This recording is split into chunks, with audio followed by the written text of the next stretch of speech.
Hello my dear friend, मैं AP Vishwakarma और आपका स्वागत है हमारे इस useful, interesting and very informative video में। माय डियर फ्रेंड, जिस तरह हम लोग को जीने के लिए ऑक्सीजन सांस की लेने की ज़रूरत है, उस तरह से किसी भी फार्मास्यूटिकल कंपनी में एक मेडिकल रिप्रेजेंटेटिव को अच्छी तरह से काम करने के लिए एक मोटिवेशन की ज़रूरत होती है। तो किस किस बातों से एक मेडिकल रिप्रेजेंटेटिव को मोटिवेशन मिलता है, आज जस्ट उसी पर थोड़ा सा एक ब्रीफ हम प्रकाश डालेंगे माय डियर फ्रेंड। सबसे पहला मोटिवेशन मिलता है माय डियर फ्रेंड उस कंपनी में एक गुड वर्किंग इन्वायरमेंट से। कंपनी में ऐसा इन्वायरमेंट होना चाहिए my dear friend, number one, जिसमें कि हर लोग एज अ टीम काम करें।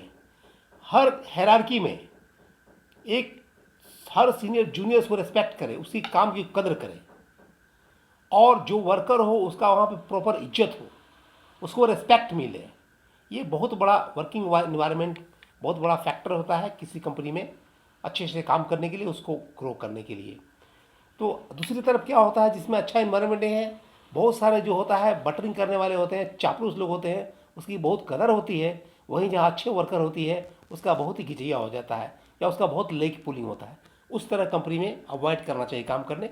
वहाँ अच्छा वर्किंग नहीं है, जहाँ आपको रिस्पेक्ट न मिले, जहाँ आपको इज्जत न मिले, जहाँ आपको प्रॉपर वेटेज न मिले। दूसरा माय डियर फ्रेंड होता है एक कोऑपरेटिव रिपोर्टिंग अथॉरिटी होना। सबसे बड़ा, अगर आप दिन रात किसी से अगर नेगोशिएट करते हैं, बातचीत करते हैं, टॉक करते हैं, तो वो आपका रिपोर्टिंग अथॉरिटी होते हैं। तो आपका रिपोर्टिंग अथॉरिटी के बहुत ही कोऑपरेटिव होना, हेल्पिंग नेचर होना बहुत ज़रूरी है माय डियर फ्रेंड। क्योंकि ये माना गया है कि जब भी कोई कंपनी छोड़ता है तो कंपनी नहीं, वो अपने बॉस को ही छोड़ता है पहले। तो एक दूसरा फैक्टर होता है माय डियर फ्रेंड, एक रिपोर्टिंग अथॉरिटी आपको जो है कोऑपरेटिव होना चाहिए। तीसरा होना चाहिए माय डियर फ्रेंड, जो रिपोर्टिंग अथॉरिटी के जो ऊपर वाले हैं उनका भी कॉपरेशन जरूरी है आपके हेल्प में, एक मोटिवेशनल फैक्टर। कुछ लिमिटेशंस होते हैं रिपोर्टिंग अथॉरिटी के, अगर उनसे कोई काम नहीं होता आपका आगे भी काम हो जाए, वो भी फैक्टर होता है 3 नंबर में। चौथा माय डियर फ्रेंड, उस कंपनी में आपको मोटिवेशन मिलता है जहाँ कुछ इंसेंटिव अर्निंग का साधन हो। आपका जो सैलरी मिलता है माय डियर फ्रेंड वो फैमिली में चला जाता है, आप में खर्चा हो जाता है। जो एक्सपेंसेस मिलते हैं वो चला जाता है मार्केट को वर्क में चला जाता है। आपका नेट सेविंग कुछ हो पाता है, अपने फ्यूचर के लिए कुछ प्लान कर पाते हैं, तो वो आपका इंसेंटिव होता है। तो इस तरह काम कीजिए, कम से कम 10,000, 20,000, 25,000 आपको पर मंथ इंसेंटिव का अर्निंग हो। उस तरह से एक मोटिवेशन फैक्टर मिलता है कंपनी में जहाँ इंसेंटिव अर्निंग का स्कोप हो माय डियर फ्रेंड। पांचवा में इंपॉर्टेंट पॉइंट है कैरियर ग्रोथ। आप एक ही जगह एक ही लेवल पे जब काम करते हैं माय डियर फ्रेंड, तो वो मोनोटोनस हो जाता है। तो जिस कंपनी में 3 साल 4 साल में लगे कि हमको कैरियर ग्रोथ मिल रहा है, एरिया सेल्स मैनेजर बन रहे हैं, रीजनल सेल्स मैनेजर बन रहे हैं, उससे आगे जा रहे हैं, वहाँ काम करना चाहिए जहाँ पर कैरियर ग्रोथ हो। ये एक बहुत बड़ा मोटिवेशनल फैक्टर होता है माय डियर फ्रेंड। 6 में होता है my dear friend handsome salary. सबको उम्मीद करते हैं कि हमको अच्छा सैलरी मिले एज़ पर माई कैपेबिलिटी, एज़ पर माई एलिजिबिलिटी।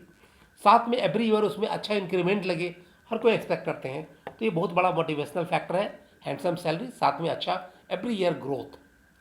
और सातवां माय डियर फ्रेंड, कंपनी का इमेज जो होता है वो बहुत बड़ा फैक्टर होता है आपको उस कंपनी में कंटिन्यू करने के लिए, हमेशा रेगुलर काम करने के लिए, कि आपका मार्केट में कस्टमर के बीच में क्या रेपुटेशन है। कोई अगर अच्छे कंपनी से, एमएनसी हाउस से है या अच्छे इंडियन कंपनी से है, उसका बहुत मार्केट में इज्जत होता है, रिस्पेक्ट होता है, उसको बहुत लोग कदर करते हैं। ये भी एक मोटिवेशन का फैक्टर होता है। आठवां होता है माय डियर फ्रेंड, कुछ आप में यूनिक प्रोडक्ट हो। ऐसा नहीं है कुछ हम पीपीआई में ले आए, एनालिसिस में ले आए, ऐसा कुछ आपको हट के यूनिक प्रोडक्ट है जहाँ हर डॉक्टर का अटेंशन आप ले सके। ये बहुत बहुत इंपॉर्टेंट है। आपका कोई अगर यूनिक प्रोडक्ट है तो वहाँ आपको बहुत रिस्पेक्ट मिलता है, आपको मोटिवेशन मिलता है जो सबसे हट के अलग प्रोडक्ट हो।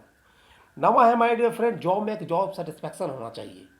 आप जब कोई काम करते हैं आपको लगना चाहिए कि I am satisfied with my job. आपका रिजल्ट मिलता है, ऊपर से रिस्पेक्ट मिलता है, आप कंपनी को रिजल्ट डिलीवर करते हैं, पेपर वर्क करते हैं, तो आपको एक जॉब सेटिस्फैक्शन मिलता है। उल्टे उसके बाद आपको कंपनी रिवार्ड करती है तो जॉब सेटिस्फैक्शन मिलता है। और 10th एंड लास्ट पॉइंट है my dear friend, stability of job. सबसे बड़ी बात है माय डियर, इतना करने के बाद भी अगर हमारी नौकरी चली जाएगी तो फ़ायदा क्या हुआ। तो आप एक कंपनी में लंबे समय तक काम करें, stability job is very very important, जहां आपको सेफ महसूस हो कि नहीं, इस कंपनी में हम अच्छे लंबे समय तक काम कर सकते हैं, टिल रिटायरमेंट काम कर सकते हैं। तो ये 10 पॉइंट है माय डियर फ्रेंड जो एक मेडिकल रिप्रेजेंटेटिव को स्टेबल एक मोटिवेशन देता है। और I think my dear friend आपको ये वीडियो अच्छा लगा होगा, इन्फॉर्मेटिव लगा होगा। इस चैनल को अधिक से अधिक सब्सक्राइब करें, इस वीडियो को लाइक करें, शेयर करें, और जहाँ कुछ अगर पूछना चाहते हैं, कुछ आपको कोई क्वेरी हो, कोई क्वेश्चन हो, कुछ सलाह हो, सजेशन हो, तो आप कृपया कमेंट बॉक्स में जाकर दें। आपका एक एक सुझाव मेरे लिए बहुत ही महत्वपूर्ण है और हम उस पर अमल करेंगे। Thank you my dear friend for watching this video.